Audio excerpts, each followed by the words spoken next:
They've all gone quiet. Oh, can you still hear me? Absolutely. Okay, as long as you can hear me, that's good. And I could hear some people in the background, but that's fine. Hello, everybody. Hello. This is Bert Delisle. He comes from Edmonton in Alberta. Yeah, And I've met Bert on what's known as a coffee hour every week. And we've got quite friendly over the 3 years now, Bert, isn't it? yes, it 200, has been. Yes. 225 weeks, I think, the Wow, next one of coffee hours. It all started because of COVID. that's correct. And the Lancashire Woodturners, John Kelsey, set it up for their wood turning. And one or two people on there got some hope and was passing out to friends of theirs to come on. And it's been a fantastic, 225 weeks, different people. We've even had on there Richard Raffin doing a demo. There was somebody else, I can't think who it was now, but Richard I think Raffin from we had Glenn Lucas on, I think, at one time. that's right. And it's been very, very interesting and lots of good ideas come out of it. I've sent out a couple of things to Bert and a couple of other guys that I've got very friendly with, and they sent things back to me. So hopefully, there's Diane just come on and Jerry Lindbergh. These are members of the Edmonton Woodturning Club. As you see their names come up, you'll see them on the side. These are people who also joined the coffee hour. So hopefully the evening will go well now that we have at least got a VDU that we can watch. Okay. So Don, I took over control when I got logged on. I put in the code for the host and I made you the co-host. Right, that's fine. And so right now I've spotlighted me, and is that what you can see? Can you see me, or do you see a screen of 4? I see you leaning Okay. against your light, looking at your computer. Yep, there you go. My camera's up Looking at there, me. but I'm looking at the computer over there. Okay, Bert has, so yeah, Bert's got 4 cameras set up in his workshop, but he's only going to use 2. well, I've got this camera. That's going to be the headstock, and I got a little table here. I'm going to show some stuff, and there's the tailstock, and then there's just me just for presenting. I'll put that up in the top corner when these are running, so you can see what I'm doing. And then the 4th camera is actually a video player, and I've got my safety moment queued up, ready to play there when you're ready to kick off. Right. Please notice how clean his workshop is. Yeah, I spent the whole day yesterday scattering shavings on the floor. I didn't know what else to do. Yeah. Well, we'll hold on for a little while because of the other members from Canada coming on, because we did say 7:30. Yeah, everybody knows it was about 12:30, so we got a couple. There's a couple more that said they might come in, but they also had other commitments. So it is what it is. The most important is you guys in the UK, Yeah. because I know my local heckling group, they're pretty good at that. Well, I'm just going to introduce you to our chairman. Okay. If you come and sit where the camera is. Hi, nice to meet you. Pleased to meet you.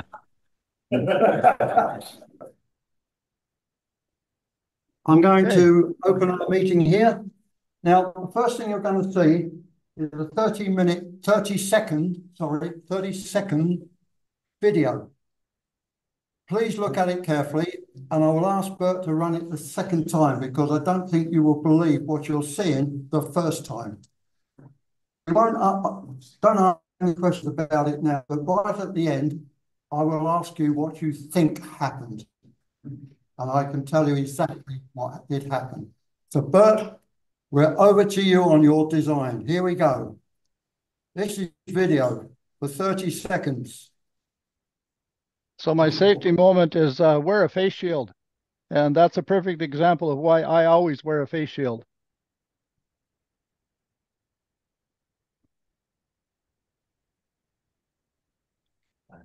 Did everybody see that?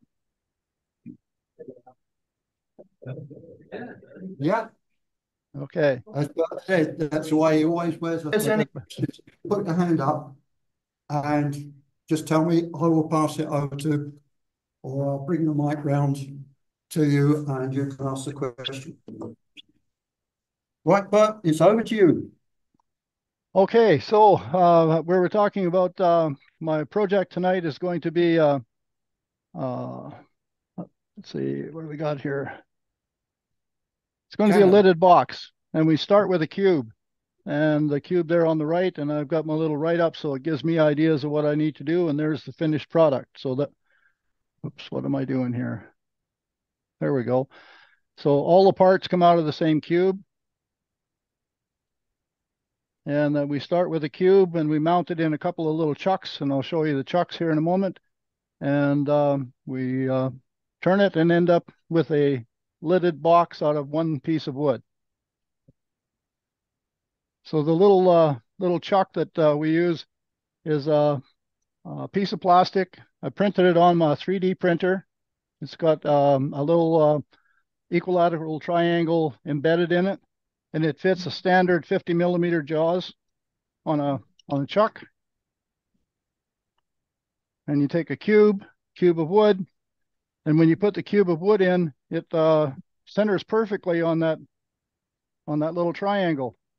And what I also did on my tailstock is I ended up making a wooden threaded jam chuck. I've got a one-way live center, and so I just took a piece of wood, put a nut in it so that it would run on my live center, and I bored a hole and glued in one of these little plastic I call them cube drives, and they're just made out of plastic. They don't have to be extremely strong because they're you're captured between centers, and because they're two little cubes, both of the triangles grab the cube perfectly centered.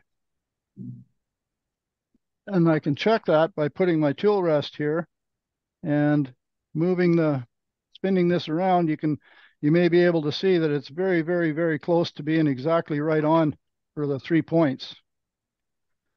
We started making these because I always had difficulty getting a point on the very corner of a cube. Even if I flattened it, sometimes I could never get my points exactly on center, so my wings were always a little bit off. So that's basically how I start. And Don, just you'd asked a question in your email.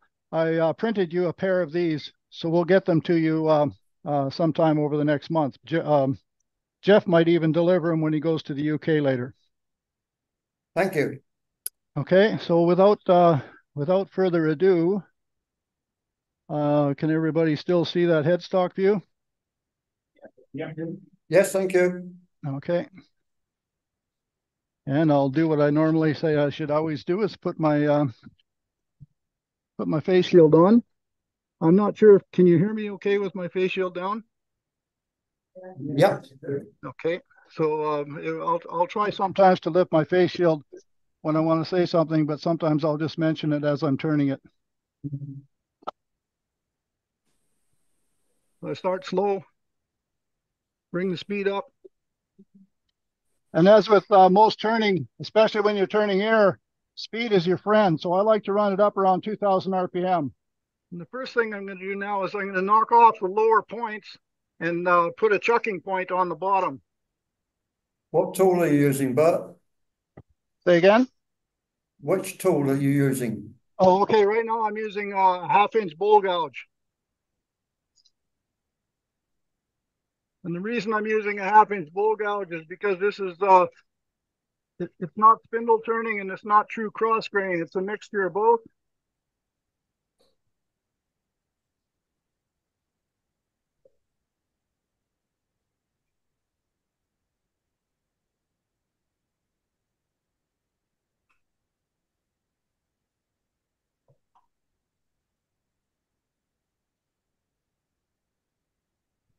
And I like the 1/2 inch bowl gouge because it has enough cross section so that when I'm reaching way over the tool rest like this, I still have stability. So basically all I'm doing now is taking this down, and I'm going to put a chucking point about here so I can use the reference from where the chuck jaws are to help me size where the chucking point is going to be for the foot.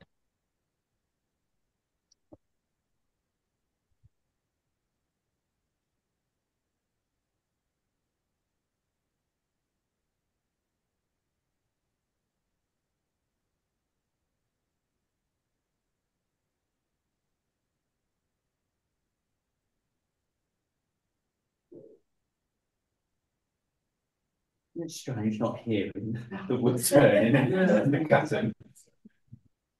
Just like TV, they have music while you're talking. So I'm just checking to make sure that as soon as I get this flat here to round, and I'm using the chuck as a reference, that's going to be where the chucking point for the foot is going to be. So my reference now is as soon as I get rid of these 3 flats, I'll have the right diameter for a chucking point. Then I'm going to switch over to this side and put a chucking point on this side.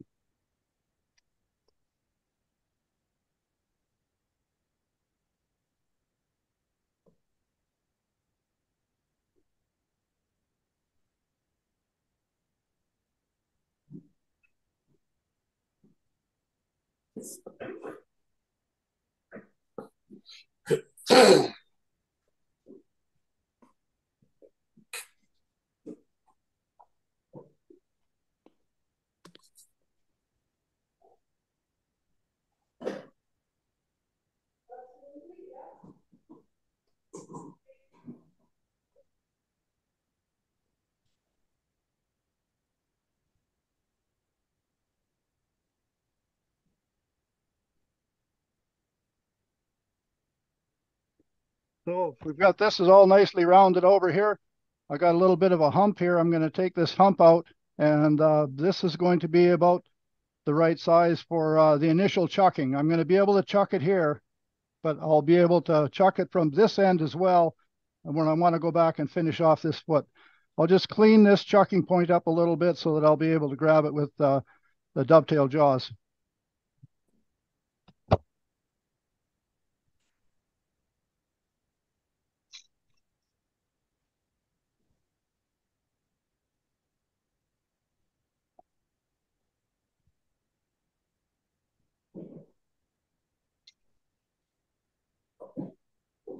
Just doing a bit of a shear scrape here to get rid of that hump.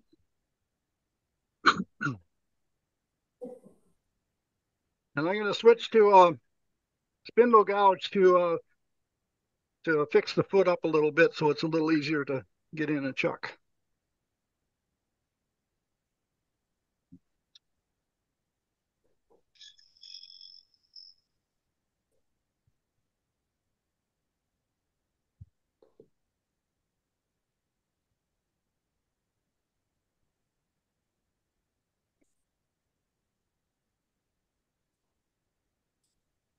That should do me for a chucking point on that side. And now I want to put a chucking point on this side so that I can reverse this around and actually finish off this this foot. This seems not too bad for shape, but we'll put a chucking point on here. And to put a straight chucking point on here, I'm just using a parting tool.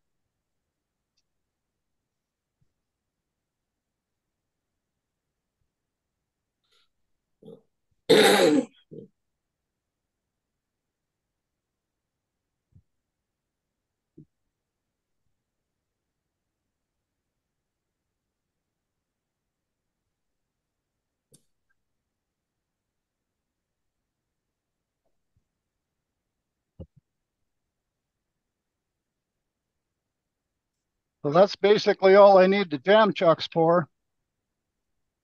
So they don't have to have a whole lot of strength. They just have to be able to hold the cube in place until we can get the chucking points on. And if I tried to use this chuck right now, it would never grab because it's a little bit too long. So I use my shark jaws. shark jaws on my Vicmark chuck.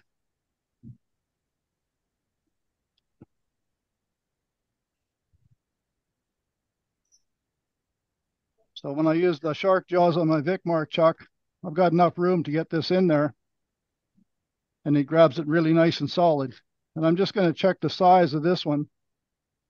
So this one's a little bit big for these jaws, so I'm just checking here now. I know I can take it down a little bit, and I will, so I get closer to a perfect circle on these jaws. On this side, that's basically the size I'd like to have. That's almost perfect circle. And the reason I would do that is that so I can finish this foot off, and if I have it down to the right size, once I grab it here and it's a perfect circle, I won't damage it.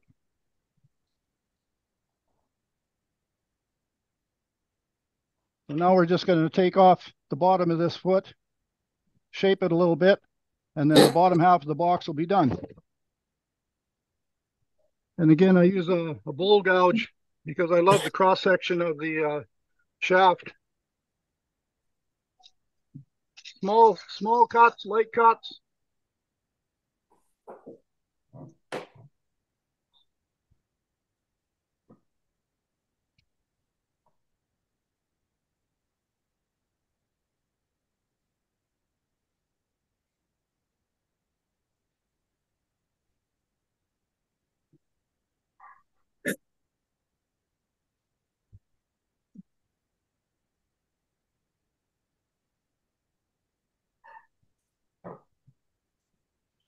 And I like to stop my lathe before I move my tool rest. Sometimes I don't, but I always try to make sure that when I'm doing demonstrations that I err on the side of caution and stop my lathe before I move the tool rest.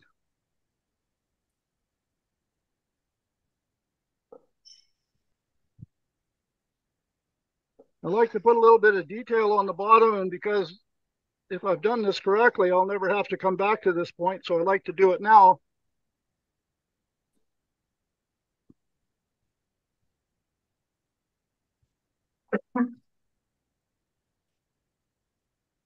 Any questions? I won't bother sanding too much, but this is I would sand to finish right now if I was making this box. I would do everything I'm going to do to this box at this point and finish sand it. And I'm just going to straighten out one little divot here. I can see a little bit of a divot here. And now that I've got a really, really good hold and lots of room, I can access it with my bowl gouge real easily. I can shear scrape it and get this really nice and smooth.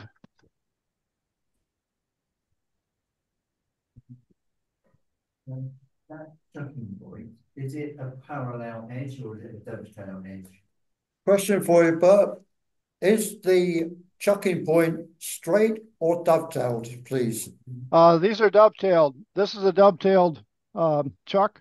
So I always make a groove so that the dovetail, sharp points of the dovetail have something to register on. This is a Vicmark 120 chuck with 35 millimeter jaws on it, shark jaws. Thank you.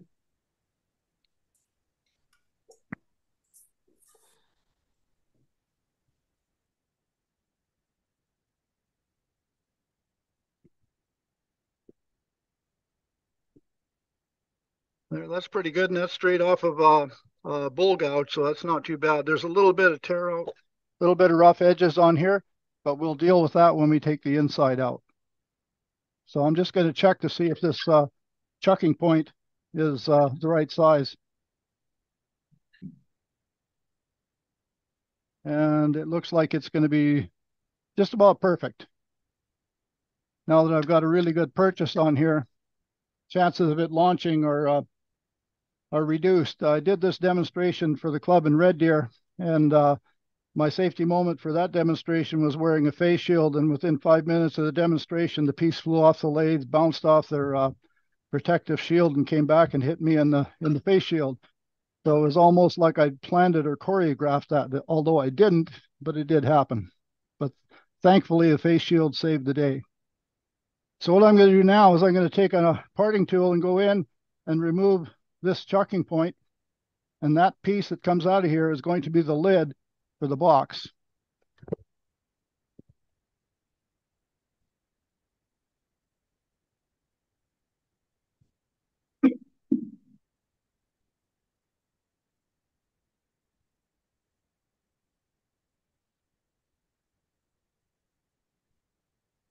And I'm cutting a little bit wider here because I want to make sure I got enough room.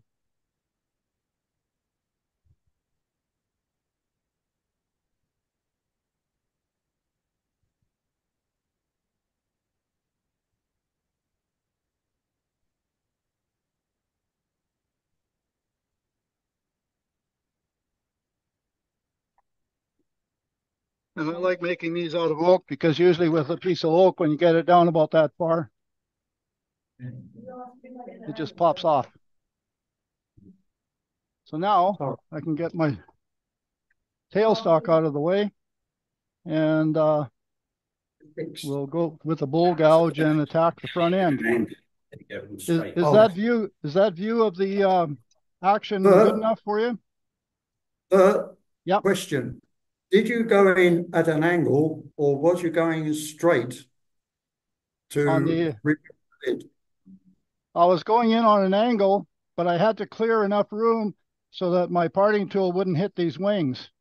So I probably had my parting tool is about 1/4 inch, and I probably had a 1/2 inch gap so that the wings wouldn't hit.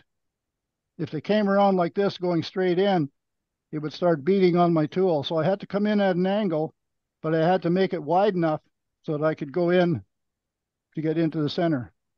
Does that answer your question? Switch to your overhead camera.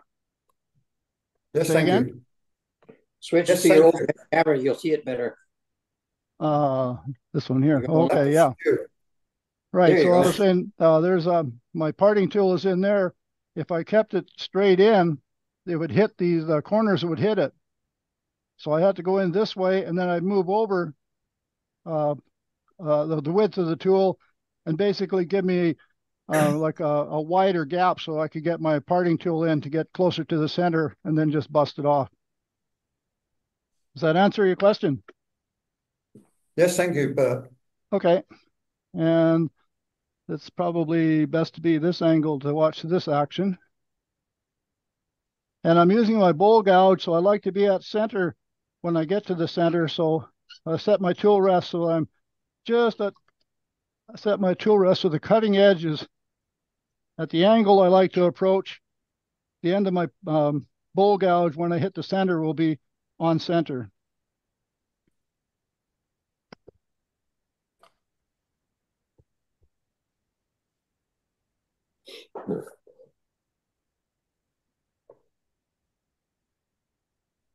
I'm going to turn some light on here. Hopefully it won't wash out. Does that wash it out too much? No, it's okay. Oh, well, okay, I think.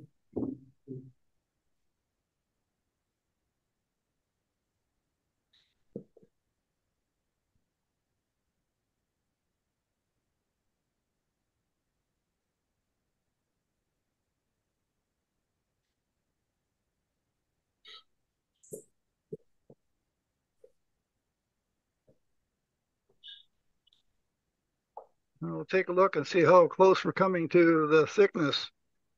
So I got a little better than about 3/16 or 1/4 inch here.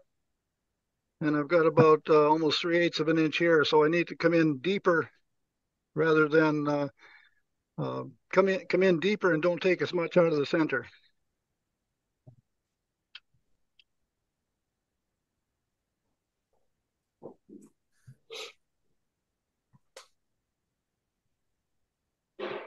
I'll get out of the way. I'm going to be at risk of having a catch because I got to keep my shoulder out of the way so you can see it on the camera.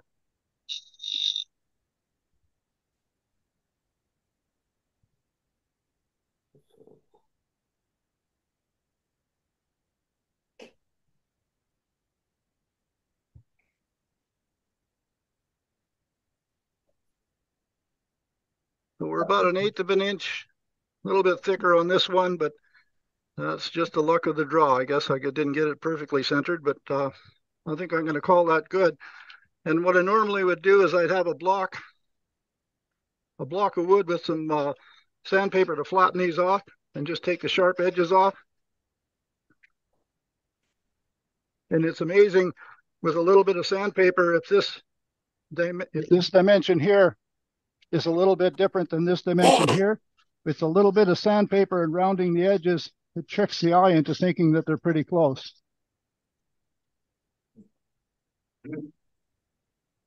So that's basically the wing. I'd say I'm done with the wings. I'm going to round this off so it's a little bit domed. Then I'm going to put a center point on here, drill a depth hole, and we'll hollow the inside of the box.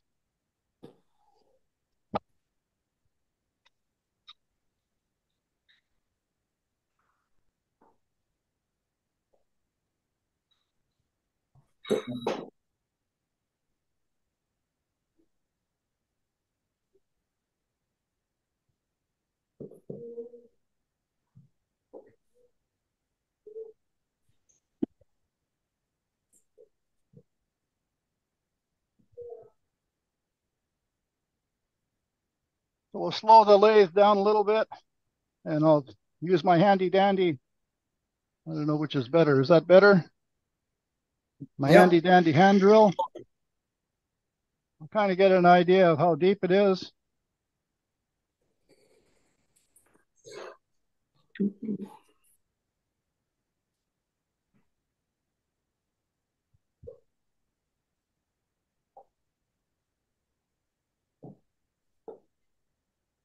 And for hollowing, I like using these. This is one of the Hunter carbides, small round carbides. They just seem to do me a really good job of hollowing these small boxes. The trick is with the Hunter tool, if you go in straight like this, it'll give you a horrible catch. So you go in on the side, and then when you want to start cutting, then you open it up a little bit and sweep it around. So it's almost like a bowl gouge, but it's got a sharp edge all the way around. I've had this for about 8 years. I've yet to turn it. It's still sharp. It's a really good carbide. I really like them for these small jobs. Is that a cup tool, Bert?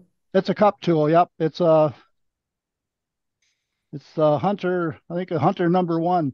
I think it's 5/16 diameter. It's or 7/16 diameter. It's really a wonderful tool for this small hollowing.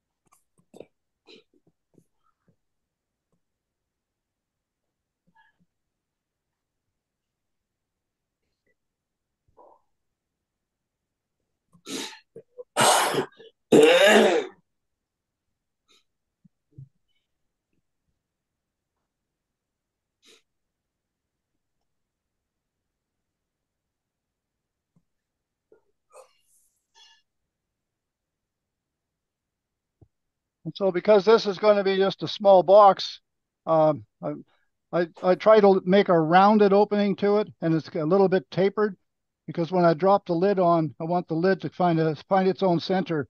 If it's perfectly flat and perfectly square, then when you try and drop it in, if it's a suction fit or a friction fit, it doesn't drop in properly. But if it's rounded over, and when I make the foot on the lid, I try and do the same with it, so it actually tries to find its own center. And I could hollow this out a little bit more, but it's pretty dull and boring watching somebody hollow a tool. We've hollowed it about halfway, so I'll call that good. Hollowing is pretty much a boring activity to watch when you can't see what's inside. So basically, like I said, I'd have a block of wood, and I would flatten these off and to get rid of the sharp edges, and put a little finish on it, and this box would basically be done.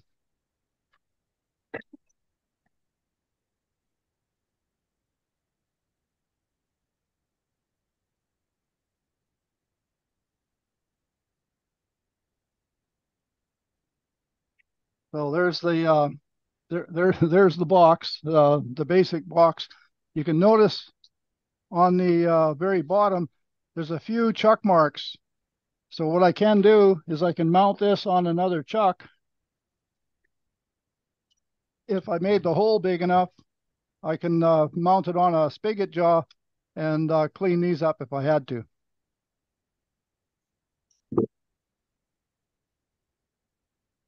Now the next thing is I have this piece that we took out of the top of the cube, and lo and behold, it fits in the chuck just perfectly.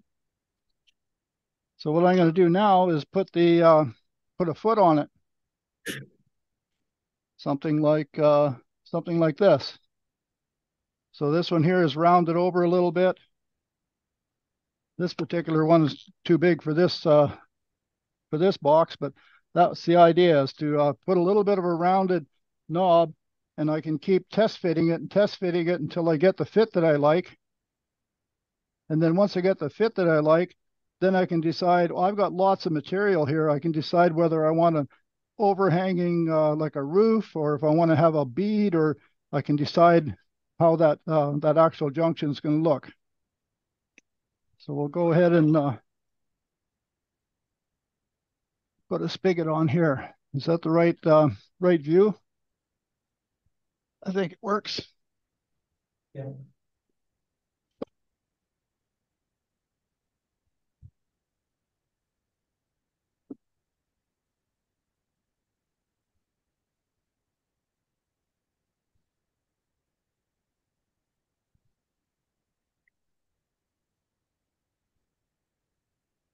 What I'm going to do now is I'm going to do a test fit, and it gives me a burnish line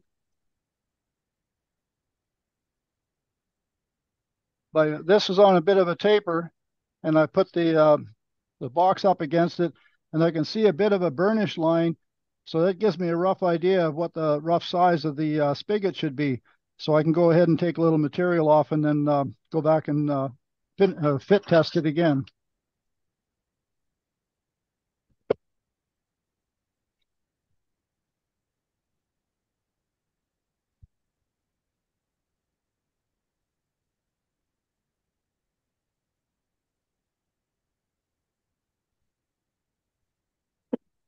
I'm pretty sure that's a little big, but we'll just find out. Yeah, it's about, oh, maybe a 16th.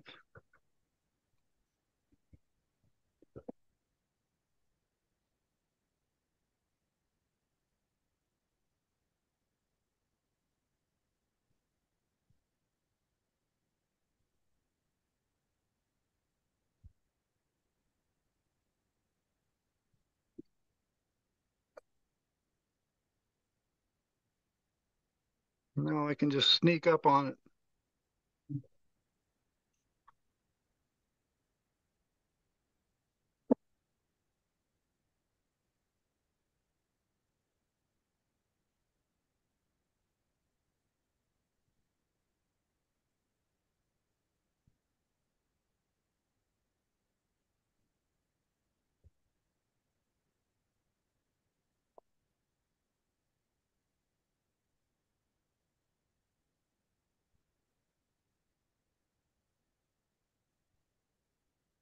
I put a bit of a taper.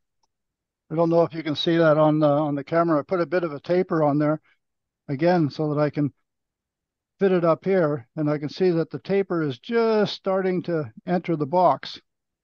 So the small diameter of the taper is just the right size for sliding in and out of the box. So I can use that as a reference to take the material away behind it.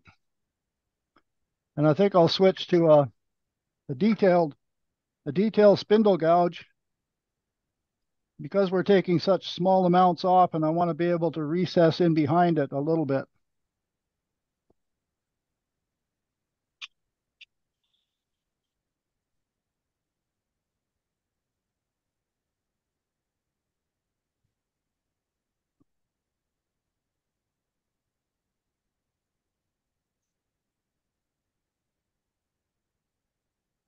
Okay, it's almost there. I'll just a little bit off of the just a little bit off of this lip.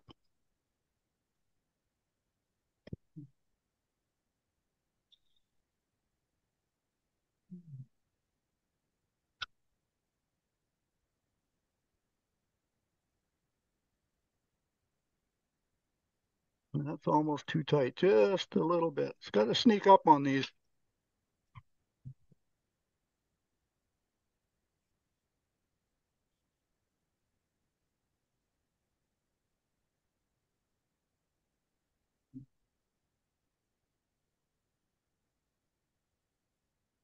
Just a little bit tight.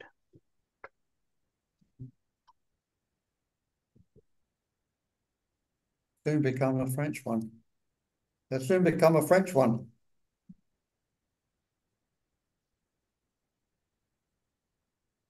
I'm sorry, Don, did I miss a comment there? I said that soon become a French one. Yeah, there you go. Yeah. Okay, so now that's the kind of fit I like, is that if I'm off to the side, it actually finds its own center, and yet it turns, but it's not loose. And because it's all made out of the same wood, it should expand and contract equally. So I've got the foot made now. Now I have to decide, how do I want the rest of it to look? And I am thinking right now that I want to put a little bit more of a undercut under here so that it kind of overlaps, so that this part here will kind of overlap and mimic the angle on here. So it all just recesses into this wood a little bit more, and it gives me a little bit more room to grab with a chuck.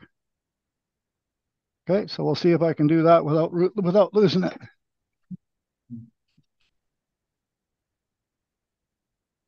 And again, I think I'll use a detailed spindle gouge for getting in there.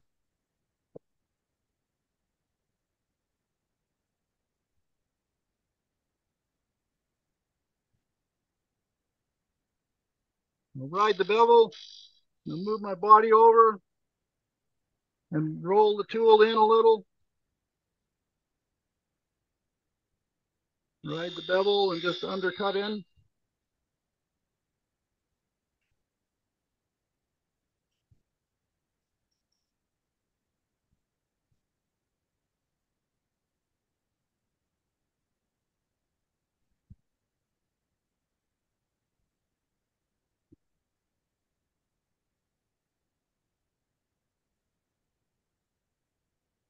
So it goes on, the first part goes on, but the back part of it's just a little bit tight. So I'm going to take a little bit off the back, which ends up meaning that there'll be kind of like a little ball on the end, because it'll be undercut behind the major fit portion.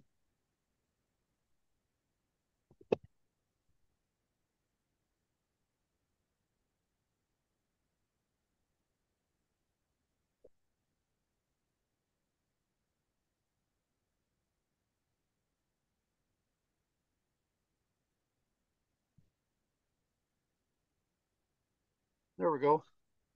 So now it's nice and loose, but when you put it in, it's still just a little bit snug, because I'd like to be able to pick it up off the table without picking up the whole jar. So I'll take just a touch off the outside.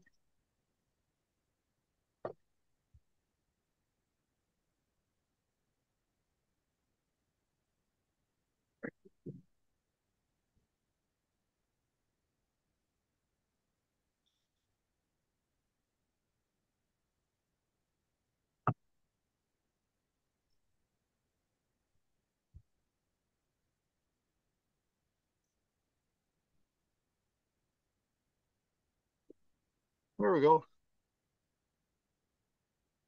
That's the fit I was looking for, and I've got a little bit of an overhang there. So this end here is basically finished. So if I was going to finish the box, I'd be sanding this up to probably 300, 320. And because it's oak, I very seldom ever sand oak up above 320, because oak does have its own characteristics. And when I usually use Osmo finish.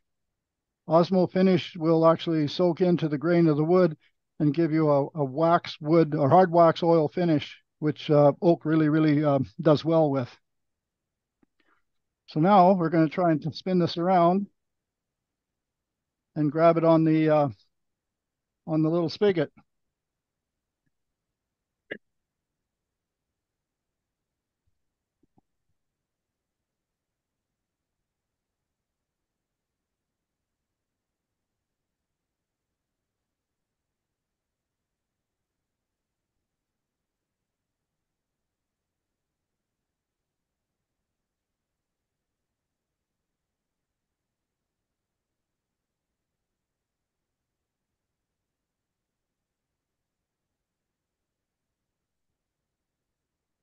So I've already shaped the underside, and this little flange, I'm going to take it off because I've already sized how much of the overlap I want.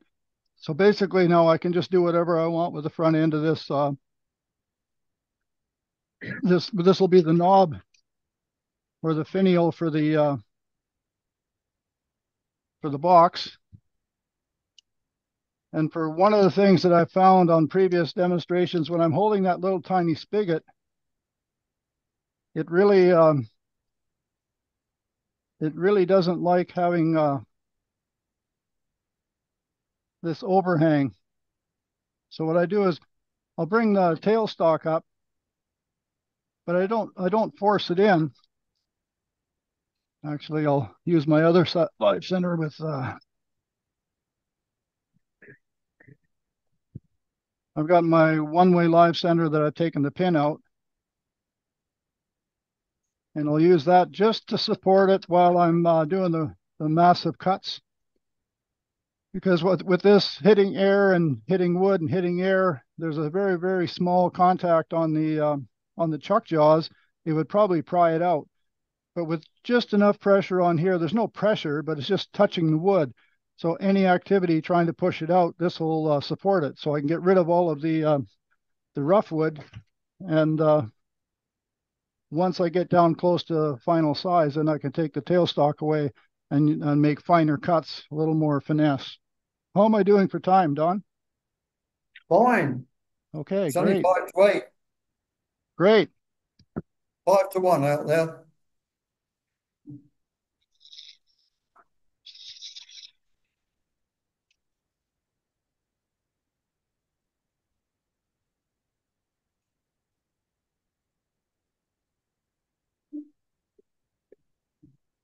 What is the wood you're using, Bert?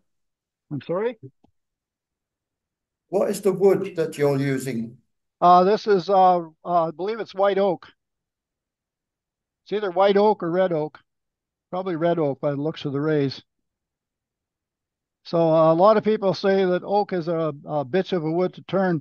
For whatever reason, I've had really good luck with it. At least it's consistent. Sometimes it's a little challenging because it'll chip out and whatever, but I've had fairly good luck with it, so I like turning it.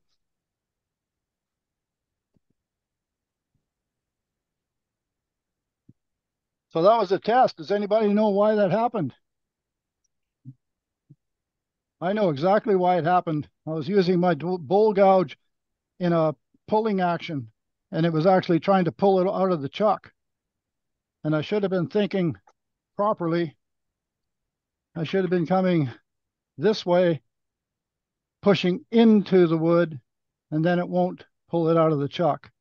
So we'll try this again. No guarantees, it might come off again, but that's why I'm wearing a face shield as well.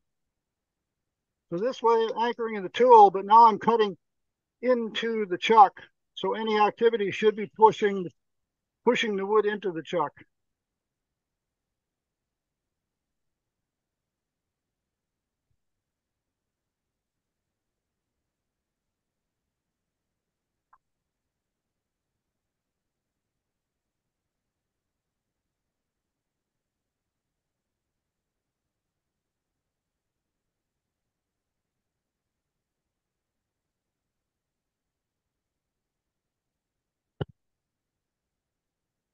And I like, oh, this did tear off a little bit. There's a couple of flats on here, so I'll have to take the size down a little bit.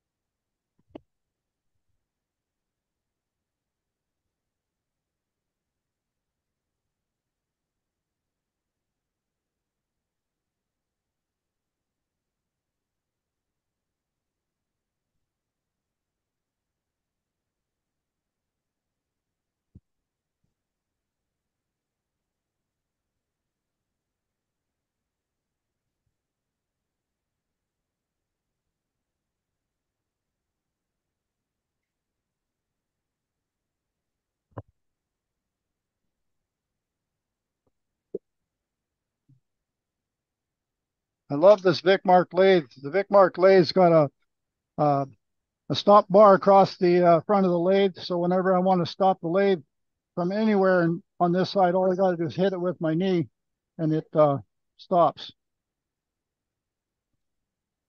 So there it is. One little lidded box. Bring it down slightly, Bert. Okay. That's just a bit more. That's it. Lovely. Okay. Okay. Yeah, I'm looking at my computer there. I can see what you can see. So that's, yeah. And of course, I didn't hollow it out completely. That would have taken another 15, 20 minutes, but hollowing is hollowing. So I didn't want to waste our video time on that, but there's that piece. Comments, suggestions?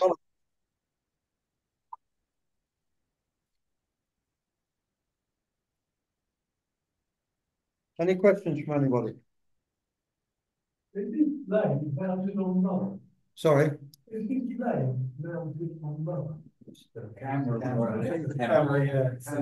The cameras are mounted in 4 different places. I think that's one just above your head, isn't it, Bert? This is a camera right here. Yeah, that's the Yep. headstock view. So that's this one. And there's a camera back here, and that's the tailstock view. And the tailstock view, you might be able to see this camera. You can't see the camera up there. I can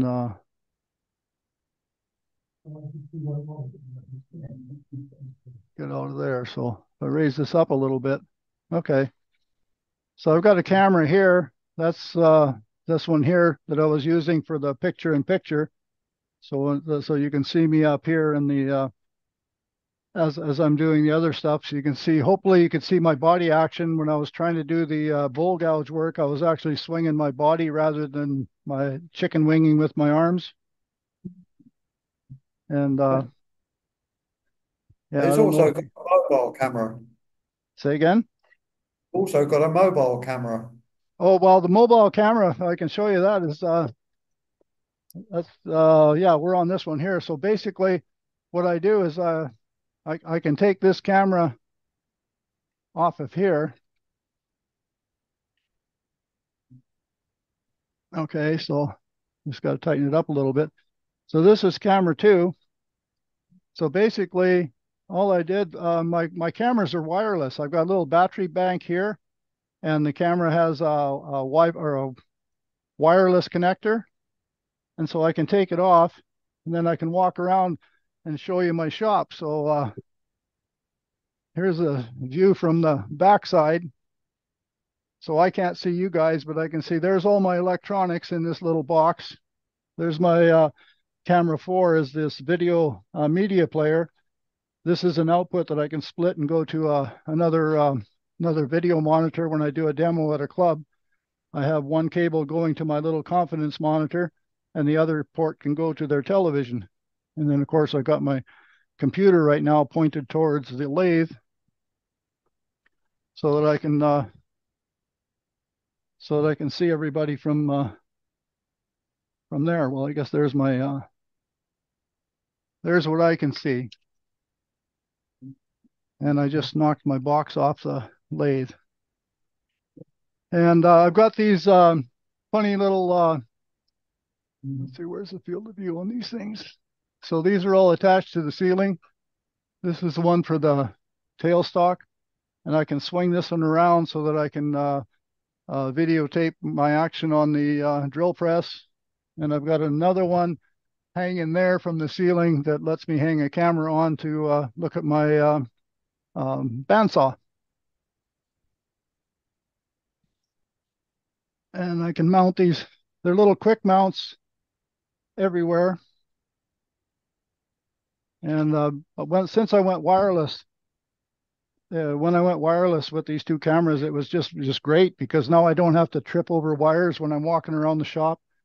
And if I'm doing a demonstration at a club, I can put my tripods anywhere on the other side of the lathe, and there's no wires. All my electronics can be on my table on my side of the lathe, so it makes it kind of handy. I'm an old dog, but I learned a few new tricks with this technology. And I'm learning every day. Every time I turn around, I learn something new on it, and just got to try it. Yeah. Right. So what do you want to do, Bert? You want to break now and then come back? Because at the time it looks like you're going to end up making 2 more projects. Well, I speeded this one up. I guess I could have finished hollowing this thing properly, but I was worried about time. And like I said, I did a test run on this particular one the other day, and I was trying to talk as I was doing it, and it took me about 40, little over 40 minutes. So I was trying to make sure I didn't go off track, and wanted to make sure in case I launched something, I would have still have time to finish it. By But the yeah, if we want way, to take a break, if you want to take a break now, and then we'll come back, I'll get the props up for the little bell. the little bell. Yeah, you want to do that, chaps? We'll have coffee now. Okay, Bert, we'll do that. Okay, what time? 15, 20 minutes? When do you want to do it? Okay, so I guess we're back in action. Yeah, we're back in action. Okay, so we're gonna start here and go this way again. So let's see, this is what I'm gonna attempt to make. And it's just a little Christmas ornament bell. I made this drawing up to remind myself of all the things that I needed to do, and Don was gracious enough to go ahead and try and build one with the dimensions that were on there, and apparently some of the dimensions don't really match as well as they should. However, it is a bell, and it's just for inspiration. You can make it any size you want. So if you ever take a look at this drawing, don't sweat the details on the dimensions. Make it fit the dimensions of the wood you got. So basically, I start with a little chunk of wood. It's roughly 2 inches square, maybe 1.5 inches. I stick it in my chuck.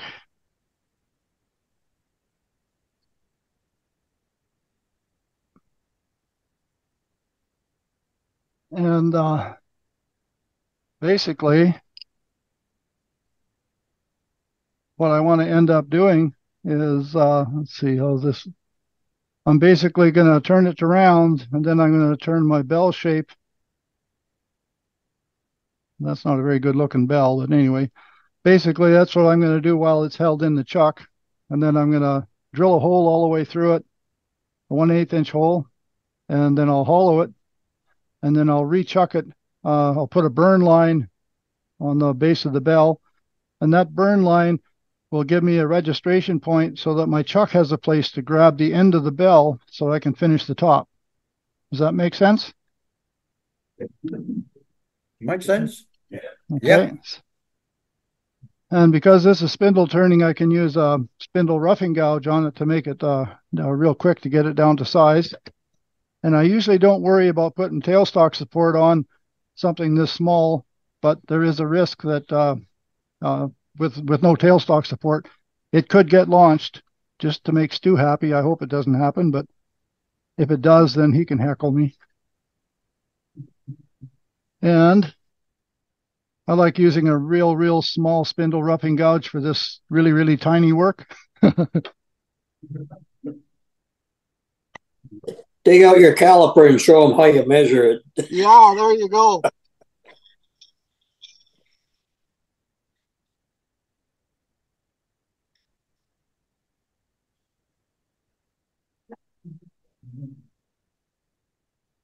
And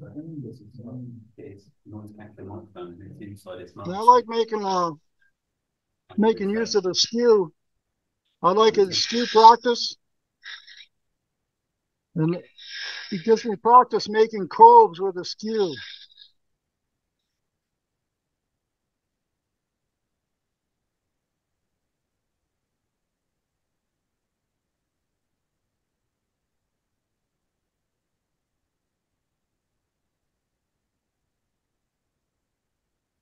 A lot of people will use a spindle gouge for doing this portion, but I like practicing with the skew. You get a really nice flowing curve, and it gives a really nice finish.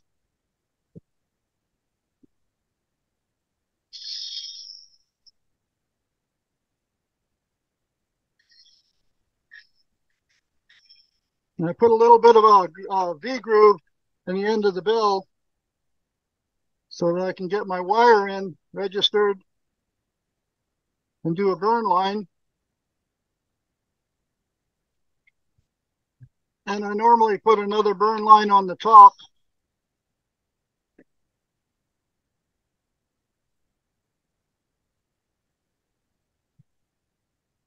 And with these two burn lines, it allows me to rechuck it on either end. If I have to rechuck on this end in order to do some finessing on this end, I can do it later. And then I'll hollow it now.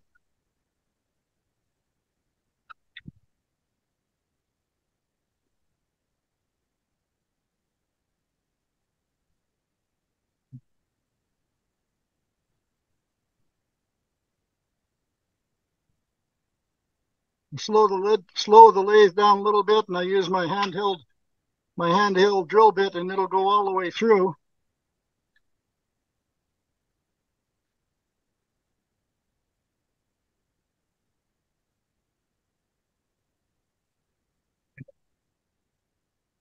The risk when you're drilling all the way through with this size of bit is it might be slightly off center, but I generally put a little bit of a nubbin on the top of the bell, so it really doesn't show if it's slightly off center.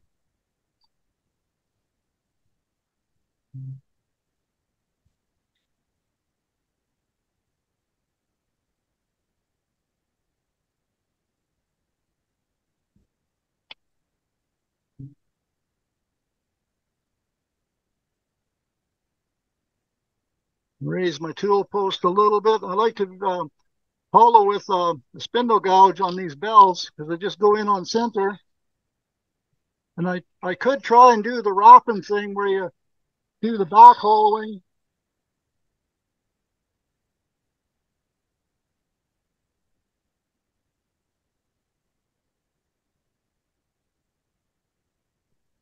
So using Rappin's back hollowing technique, it definitely takes the center of the bell out quickly. But there is always a risk that if it doesn't work right, you end up launching it.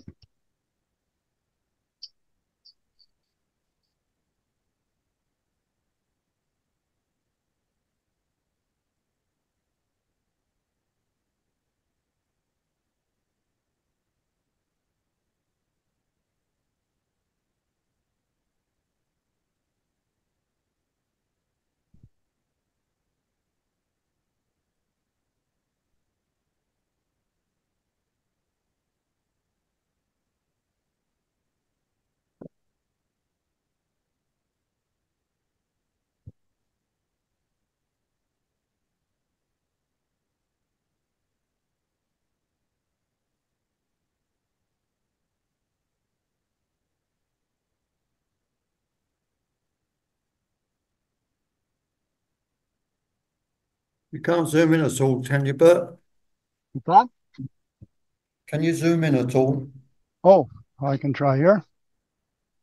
Yeah, I was playing with this That's lovely. while we were on the break. Sorry about that. So I basically got that hollowed out. Shape isn't too bad here.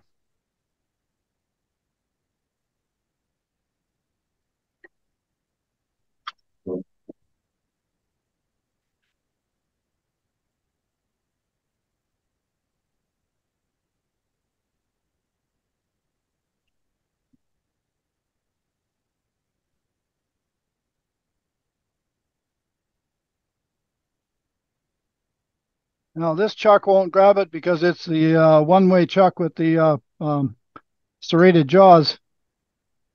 So I'll switch to my Vic Mark chuck, which has dovetail jaws.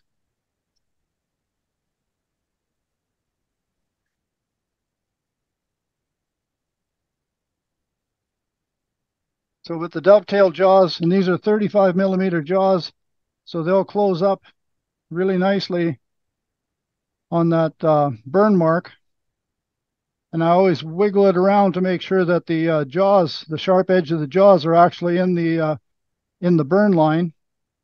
And you don't have to squeeze the crap out of it, but you can tell here that it's almost perfect circle. And because burnishing the wood with a wire burner, it actually burns the wood, but when it's putting the heat into the wood, it actually melts the lignin, which kind of turns it into a resin.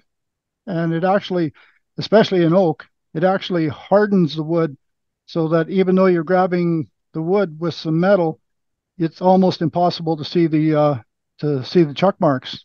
So I really like the dovetail jaws on Vicmark because they're nice and sharp dovetails. Now, because I'm going to be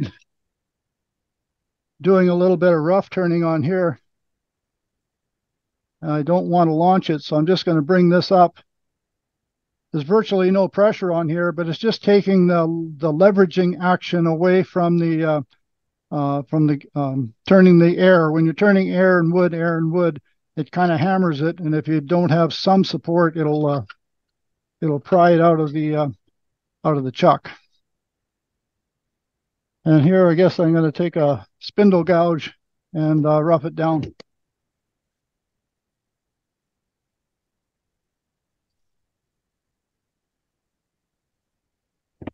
And I almost made the classic mistake again of starting here and going away from the chuck, when in fact I should be going this way into the chuck, so that if there was any leverage, it's actually pushing towards the chuck. And I don't know if you can notice it, but my tailstock here is barely even touching. I can stop it with my finger. So I'm just going to put just a little bit more pressure on just to hold it.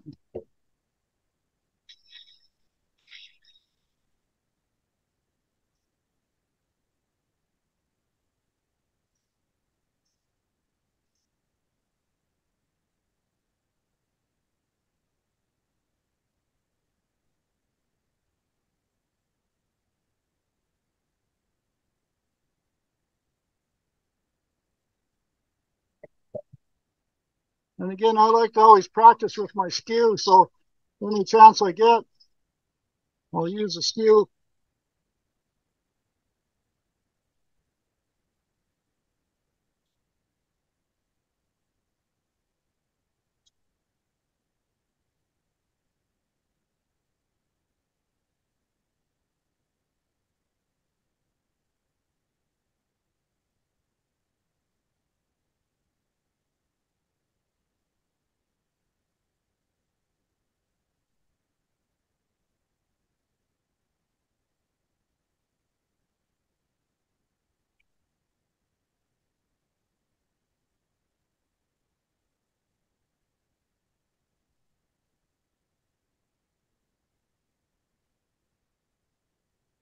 Here I just took the end off. And now I want to make a bit of a recess for the 1/4-inch holes to hold the handle. So even if the 1/8 inch hole is a little bit off center, when I use the skew and make a tapered divot,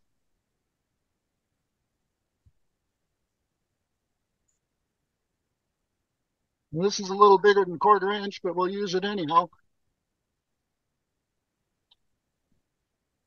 Oh, on second thought, I do have a 1/4 inch. I have a 1/4 inch drill bit mounted in a Jacob's truck, and I don't really need to put it on the tailstock. I can just hand drill it, and you can see it's wobbling around a little bit, so maybe I will.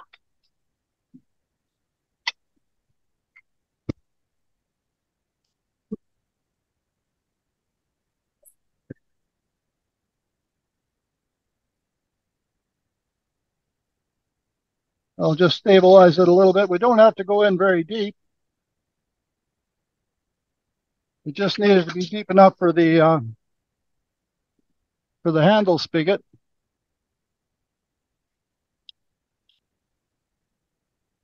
I got to clean that little groove here with the skew. Right in here, I got a little bit of tear out where the transition is. So I want to fix that up. Tell the club how many you've got to make for Christmas, Bert. Oh, when I made these, I made 85. My friends and family list started out about 20 or 25. and then a few people seen them and liked them and wanted to buy them. And I don't make them commercially. I make them for friends and family. So some of them decided that maybe they want to be on my friends and family list. And like I say, I'm up to 85 now. So whatever I make for Christmas, I have to make 85 of them. And this year I've made lanterns. So, okay, so basically the bell is basically done. That is the hard part of the bell. And you can tell, I don't know if you can tell on here, if you look really, really closely, you can see a little sawdust in there, but it's almost impossible to see any chuck marks. And then the beauty of it is, if I decided I wanted to do something different on the inside with this burn line, I can put it back in a smaller chuck and grab it on that burn line and do some more work in here if I needed to. So that's the reason for putting a burn line on both sides. And apart from that, it almost gives it some definition. If there was only one burn line, it might look a little off-centered or a little different. So having a burn line here and a burn line here actually draws your eye. I think it draws your eye. And we're going to we'll make a handle and a ball. But in order to make that, I have to put a different chuck on.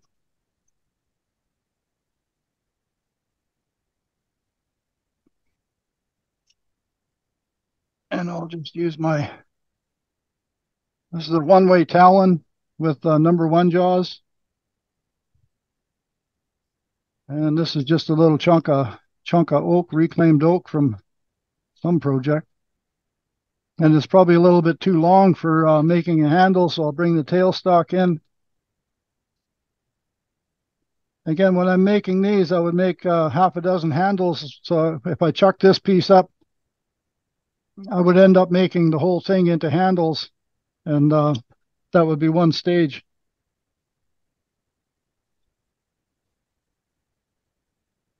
But for this exercise, I'm going to make a handle. The handles I like to make about almost 2/3 the length of the bell, so it'll be up to about the overall would be about there. So yeah, somewhere in here.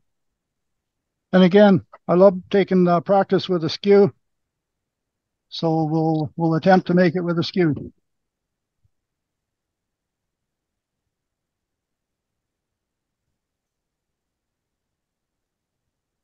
Hey Bert, is that a 1/2 inch skew?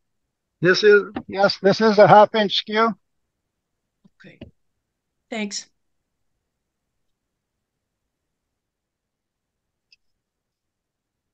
I got to get a smaller one because I only want about a 1/4 inch spigot, so I'm switching to a parting tool.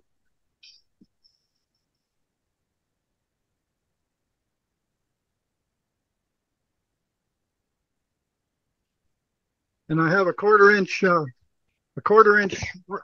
wrench mounted in a handle, and I use that for sizing my tenons. So that's a 1/4 inch tenon.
So there's the bell handle. I should have maybe used a contrasting wood. This is oak and this is oak as well. I should have put a contrasting wood in. It would have made it a little bit more interesting, but basically that's Hold it up a little higher, Bert. Just a little higher. More or less where your rest is. where the tool rest That's is. Yeah.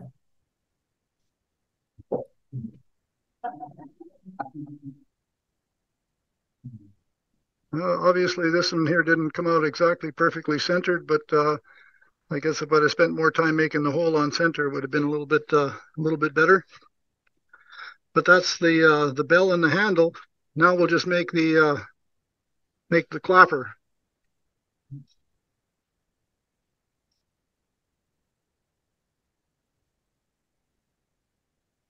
And now you can see that you might have noticed that the stick is kind of bouncing around because it's sticking out so far. So I'll just bring up a little bit of tailstock support, and now it won't jump around quite so bad.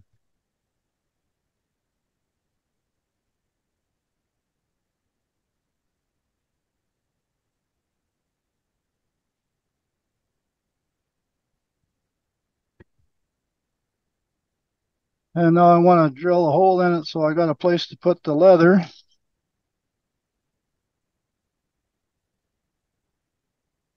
Oops, I went all the way through. I didn't want to do that.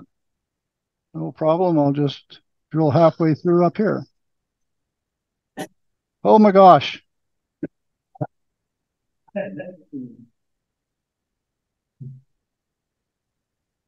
Stop. There. Problem solved.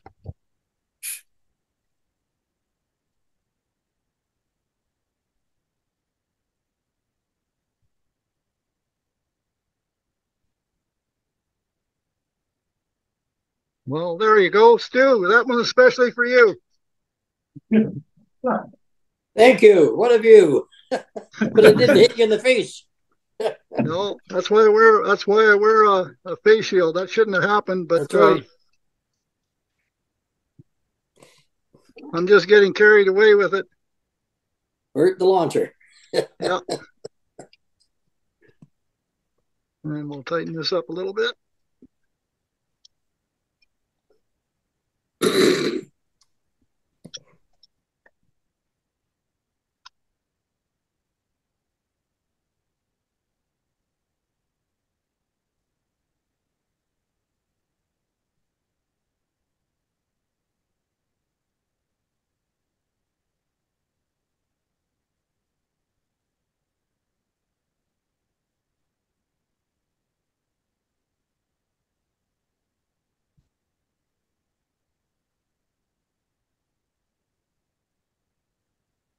I'll try and be a little bit more careful and not drill all the way through this one.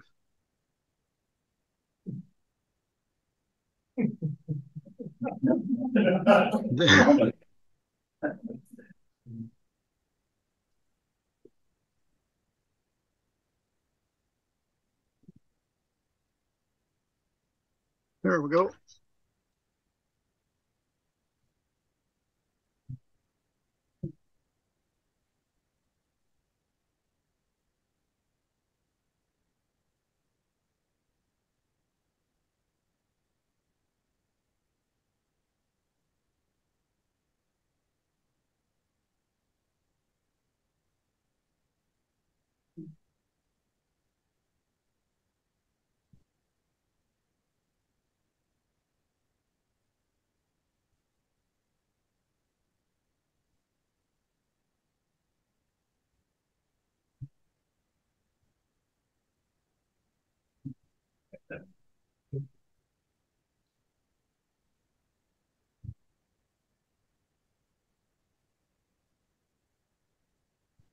Don't lose that one. You'll never find it.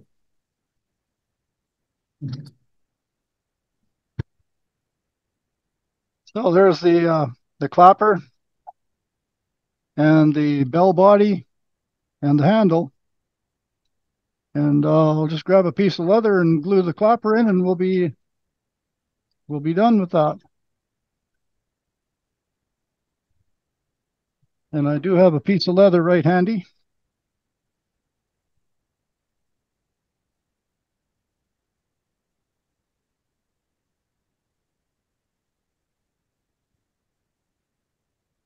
So,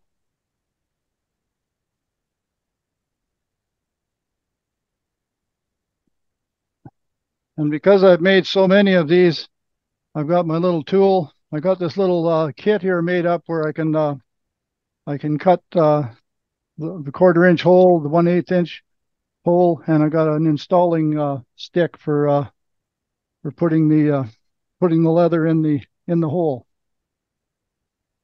And we got some. Oh, what did I do with the ball? There it is. I'd hate to drop the ball on the floor. It's the same color. It's the same color as everything else, so I'd never see it again.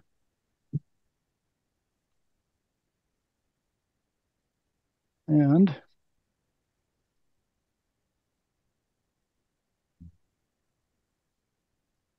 I use a set of forceps to hold the ball so I don't get glue all over my fingers, which I should have done already.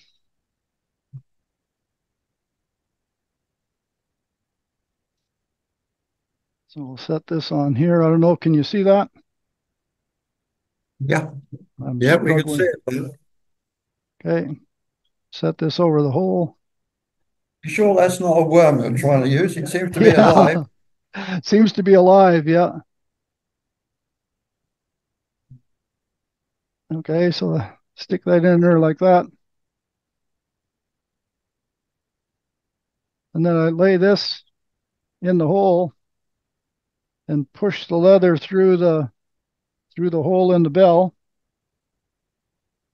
And that's why there's two different size holes. One is smaller than the handle hole by design.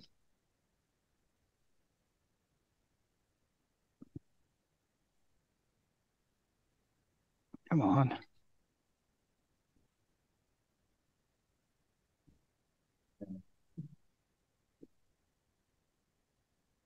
I should have made a little slightly bigger hole.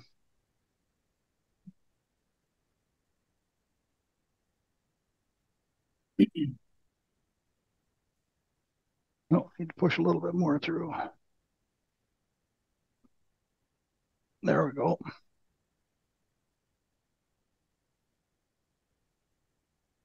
What I do is I'll take the bell and I'll figure out when it's hanging low, it's right at the bottom. I'll pull it up a little bit. Then I'll put some glue in the hole, and then the leather actually works to plug the hole. And I cut the leather off. Now I can grab the ball and pull it back in just a little bit. And there's enough glue in there that I can push the handle down on. Put a little more glue in.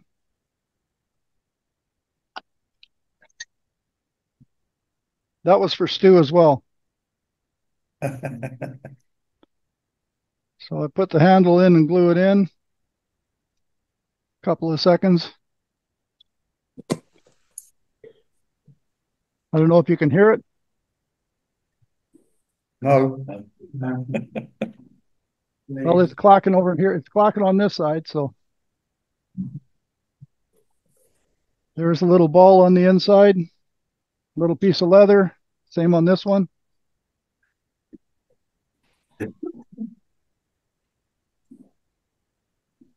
And that's how I make my my bell Christmas ornaments. That didn't take very long either. I thought it was going to take me longer than that, but I guess I should have spent a little bit more time making sure that the 1/4 inch hole was exactly on center, and the handle would have fit a little better. But Yeah, it would have looked better. It would have, yeah. But this will end up sitting on my windowsill here for future reference, for me to remind me what not to do on the next demo, to make sure I do it properly in the next one. This one here turned out okay as the practice run yesterday. but I guess I was getting in a bit of a hurry today. It shows you practice quicker. Yeah, well, it makes it. I think it does make a difference, even though the audience is how far away are you guys? You're probably 5,000 miles away from me, but it's still, I know there's an audience, so it's one of those things to get used to. Performing in front of an audience is a little bit of a challenge sometimes, just to get comfortable with it. Being so far away, it's even more difficult because you don't want to make a fool of yourself, do you? Well, I do that pretty regularly, so I'm used to that part of it. But anyway, it's fun. I enjoyed doing it, and I hope you guys enjoyed the show. I mean, give me some feedback. What can I do to be better, and what kind of projects do you guys make? Have you got a show and tell function on your meeting tonight? I'll send you the link to our website. Okay. You can our photographs on there. But I'm just going to ask our judges if they could bring one of those competition pieces over, and we'll show you that, which is made That'd be by. perfect. Yeah, I'd love to see something. Have you got the one with all the candles on? In the ring? 4 candles. Yeah, 4 candles. Yeah, he's on top of the TV there. This is the first piece. Oh, very nice. Mm-hmm. The competition was not candlesticks. Tea lights. Tea light candlesticks. That's very nice. 1. Number 2 coming in now. Can you see that okay? Yeah. Yeah, that's looking good. That's excellent. Nice. Apparently it's British Forum. British Forum. British Forum. Oh, Is that right? I hope you spelled that right. Now the next one is like a Chinese Up a bit, like. Oh, very good. There are candles within candles within candles. All go inside the big box. Wow. Very well done.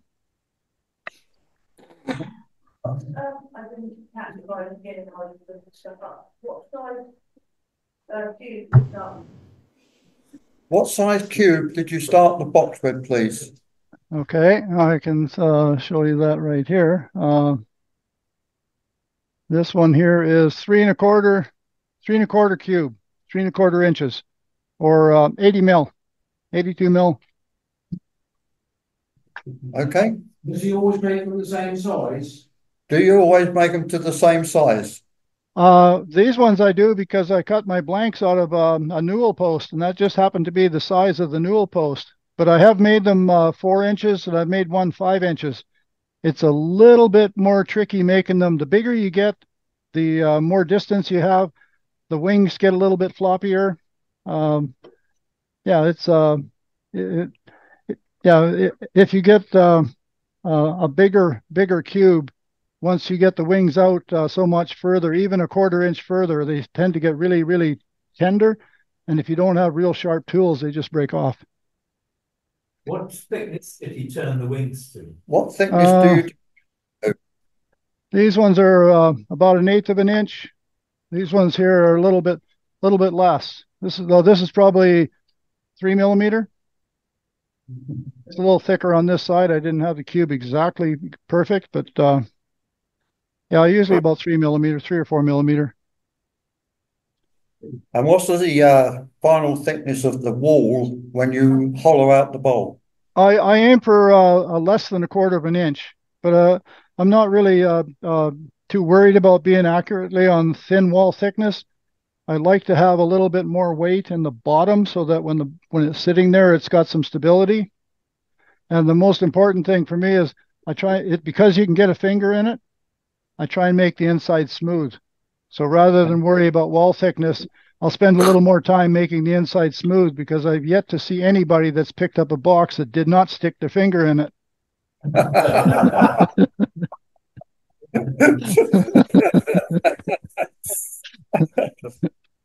Yeah. I've never had any comments on how thick it is.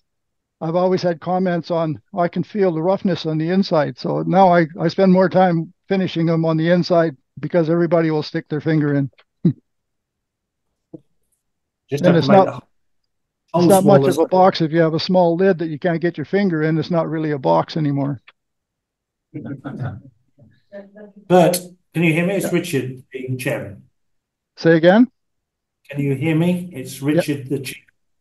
Yeah. I've got a question for you. I've tried to get them before. Those jam chucks you used at the start with the isosceles triangle indexing, you say you 3D printed them.